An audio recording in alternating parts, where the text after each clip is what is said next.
네, 다음은 전략 세워보겠습니다. 신한금융투자 신병재 부지점장입니다. 안녕하세요. 네, 안녕하세요. 네. 지금 1,800개 종목들이 하락하고 있고 79개 종목이 양시장 합산해서 신저가를 경신하고 있습니다. 지금 이게 바로 시장의 현주소라고 할 수가 있겠는데 다만 오늘 빨간불 들어오고 있는 종목들도 눈에 많이 띄실 것 같거든요. 근거 있는 상승을 구가하고 있는 고점주들도 있고 그리고 낙폭과대 종목 안에서도 모멘텀 플레이를 활발하게 보여주고 있는 종목들도 눈에 띕니다. 항공하고요. 저희 해운하고 수소 이 세 가지 키워드 가지고 차례차례 얘기 나눠보겠습니다. 먼저 항공 얘기를 좀 해봐야 될 것 같은데 2분기부터는 여객 수요가 많이 늘어날 거라는 또 증권가의 전망도 나와 있는 상황이고 대한항공의 장사를 정말 잘했더라고요. 1분기 영업이익이 작년 대비 6배 가까이 늘어났습니다. 항공주들 계속해서 비상 가능할까요? 부장님 어떻게 보세요? 네, 정말 대다수 종목들이 하락세를 나타내고 있는 와중에 그나마 항공사들만 좀 빨간불 켜고 있는 것 같습니다. 지금 2분기부터 국제 여객 수요 개선이 될 것이다라는 이런 내용이 좀 있고요. 지금 휴가철 앞두고 미리부터 항공사들이 모객 전쟁에 들어가는 이런 모습입니다. 어쨌든 물 들어왔을 때 노젓자라는 이런 이제 스탠스인 것 같고요. 특히나 실외 마스크까지 이제 해제된 이런 상황이기 때문에 여행에 대한 이런 좀 수요는 계속적으로 더 커질 수 있다라고 이제 보는 것 같습니다. 그래서 할인 프로모션 같은 경우도 굉장히 지금 많이 들어가고 있는 이런 상황이고요. 하지만 부담스러운 것은 티켓 가격이 작년이나 재작년 이렇게 기준으로 봤을 때보다는 벌써 올라와 있는 이런 상황인 것 같습니다. 아무래도 유가 이런 유류비 부담에 대한 내용들이 가격에 포함되는 것 같고요. 그리고 수요가 이제 증가했기 때문에 적정한 가격 위치를 올려놓아도 좀 잘 팔리게 되는 이런 내용 같습니다. 그렇게 된다라면은 아무래도 항공주들에게는 매출액이나 영업이익 상승으로 이어질 수 있는 이런 내용이다라고 보고 있고요. 그렇다 보니까 대한항공이든 아시아나항공 또는 좀 저가 항공사인 진에어까지도 오늘 좋은 모습 보여주고 있는 것 같습니다.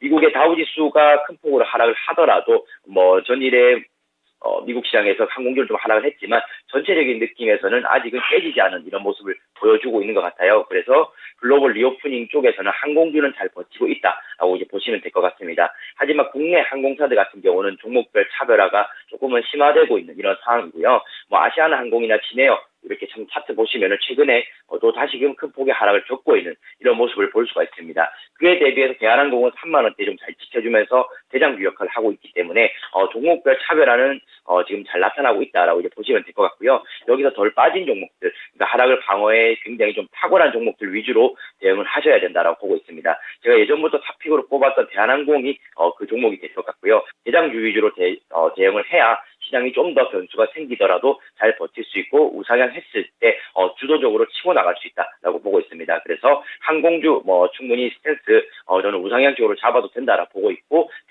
대형주 위주로만 대응하시는 게 좋을 것 같습니다. 네.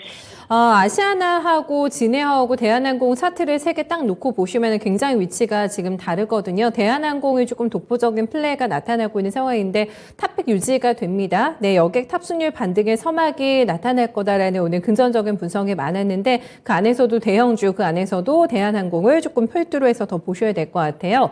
다음은 오늘 해운주가 또 나름 굉장히 선방합니다. 시장 대비해서는 또 주가 양호한 대형주라고 할 수가 있겠는데 역대급 실적에도 주가가 못 움직였던 대표적인 섹터가 바로 해운이 되지 않을까 싶습니다. 오늘 장의 강한 상승 어떻게 봐야 될까요? 네, 오늘 해운주 오늘 펜오션 필두로 해서 오랜만에 장대 양봉 만들어 나가고 있습니다. 최근에 조정세에 지금 굉장히 좀 반비 같은 이런 존재가 되었고요. 아무래도 해상 운임 상승에 대한 기대감이 작용하지 않나라고 생각합니다. 발틱 운임 지수 같은 경우도 재차 다시금 상승하고 있다라고 보시면 될 것 같고요. 지금의 가격대에서는 충분히 저평가 메리트가 작용할 수 있는 그런 낙폭과대 섹터가 해운 쪽이지 않나라고 생각합니다. 하지만 어쨌든 넘어야 될 산은 아직도 많기 때문에 이런 상승 여력이 연속성을 가질지는 좀 의문이에요. 그래서 좀 길게 가져가는 것에 대해서는 좀 더 검토가 필요하다라고 보고 있고요. 하지만 꼭 펜오션뿐만 아니라 대한해운이라든지 HMM 이렇게 차트를 좀 살펴보게 되면은 지금 추가적인 하락은 나오지 않고 횡보나 어쨌든 추가적인 약세를 좀 제한하는 이런 모습이 나오고 있습니다. 이거 같은 경우는 차트상으로 봤을 때 바닥 확보 과정에 들어갔다라고 이제 보실 수가 있고요. 이렇게 되면은 위쪽으로 급하게 상승을 하지는 않더라도 추가적인 약세는 더 나타나기 좀 어렵다라고 보시면 될 것 같아요.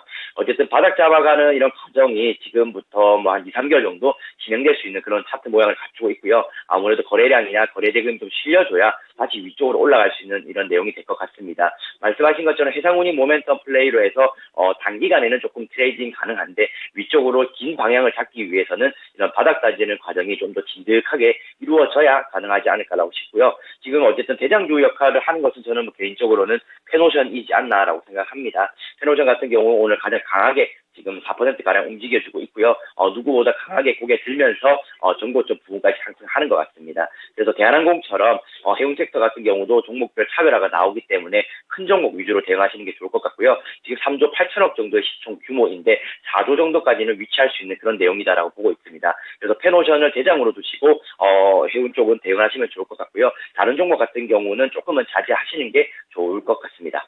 해운주를 다족해보는 건 아닙니다. 중장기 대응은 아직은 아니다라는 관점이고 페노션만 별도로 조금 빼서 보셔야 될 것 같고요. 실적이 12일에 나오게 됩니다. 컨센 굉장히 양호하게 형성되고 있는데 실적 발표 내용까지 점검해 보셔야 되겠어요. 다음은 오늘 가장 관심이 많으시죠. 네, 수소주가 드디어 오늘 양봉 플레이를 굉장히 격하게 뽑아내고 있는 상황입니다. 거래도 좀 많이 붙고 이래가지고 정책주로 이제 다시 편입돼가지고 수소주 봐도 괜찮을까요? 네, 오늘 S퓨얼셀과 두산퓨얼셀, 시장에서 굉장히 강한 종목 중에 하나입니다. 제가 지난주부터 저희가 언급을 좀 드렸던 게 정책 모멘텀에 대해서 이야기를 좀 많이 했던 것 같습니다. 아무래도 다음 주부터 이제 새로운 이런 정부가 출범을 하게 되는데요. 그러다 보니까 4월 말부터 해서, 정부의 방향과 같이 가는 이런 섹터들이, 조금은 거래량이 실리기 시작했다라고 이제 보시면 될 것 같아요. 그 중에 하나가 이제 수소법, 개정안과 관련된 이런 내용인데요. 정부를 뒤에 업고 가는 방향이기 때문에 당장은 실적이 나오지 않더라도 좀 장기간 호흡이 가능할 수 있는 그런 내용이 되는 것 같습니다. 그래서 지금 S퓨얼셀과 두산퓨얼셀이 먼저 움직이고 있다라고 보시면 될 것 같고 기존에 하고 있던 이런 수소 사업의 훈풍이 불어닥치고 있다라고 보시면 될 것 같습니다. 과거에 이제 한 1년 전 정도죠. 수소에 대해서 이미 언급이 좀 나왔다가 어쨌든 숫자로서 지키는 것에 대해서는 기간이 많이 필요하다는 것 때문에 좀 차익 실현 물량이 좀 많이 나오게 됐었는데요. 지금부터는 좀 좀 다르게 봐도 되지 않겠나라고 보고 있는 상황입니다. 어쨌든 2030년 또는 더 넘어서 2050년까지 이런 수소에 대한 이런 정책적인 지원은 계속적으로 이어지기 때문에 소비의 이런 선순환 구조까지 나오게 된다라고 한다면은 수소는 자리 잡을 수 있는 지금의 가격대에 와 있다라고 이제 보시면 될 것 같아요. 어쨌든 대장주는 S퓨얼셀이 오늘 지금 갖고 있는 상황입니다.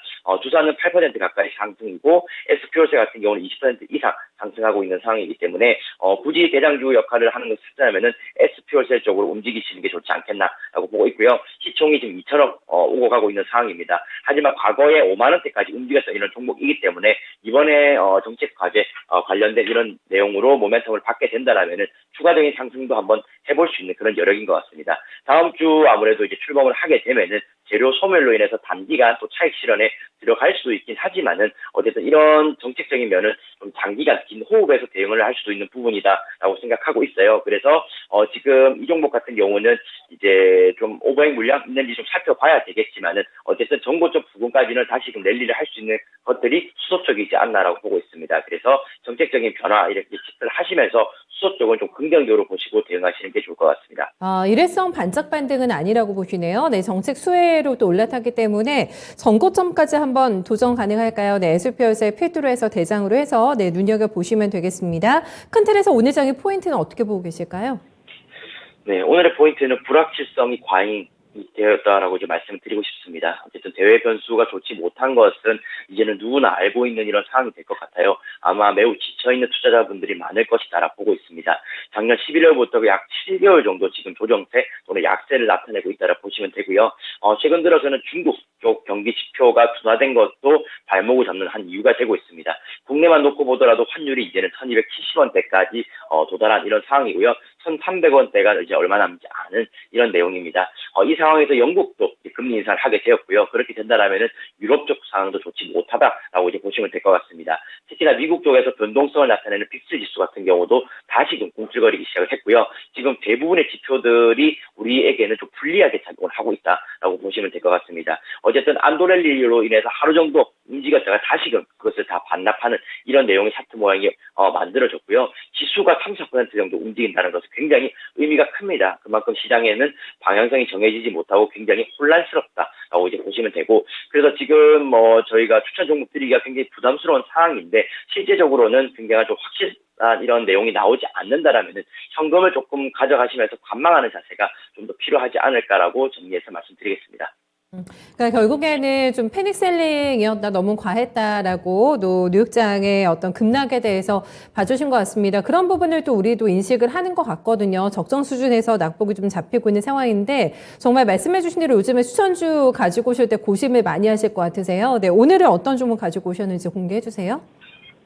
네, 오늘은 아무래도 금리 인상과 방향을 같이 하는 보험주 한번 가지고 오게 되었습니다. 최근에 차트 모양이 좋지 못해서 조금은 우려가 있는 이런 내용이긴 한데요. 어쨌든, 금융주 자체는 포트에 이제 담아둬야 되는 것이 맞다라고 보고 있습니다. 하나생명 한번 말씀드리도록 하고, 보험주 같은 경우는 금리 민감도가 굉장히 높은 업종이다라고 보시면 됩니다. 최근에 이런 금리 랩에 변화된 것은 장기적으로 굉장히 우호적이다라고 볼 수가 있고요. 1분기 자체의 이런 순이익은 좀 부진했습니다.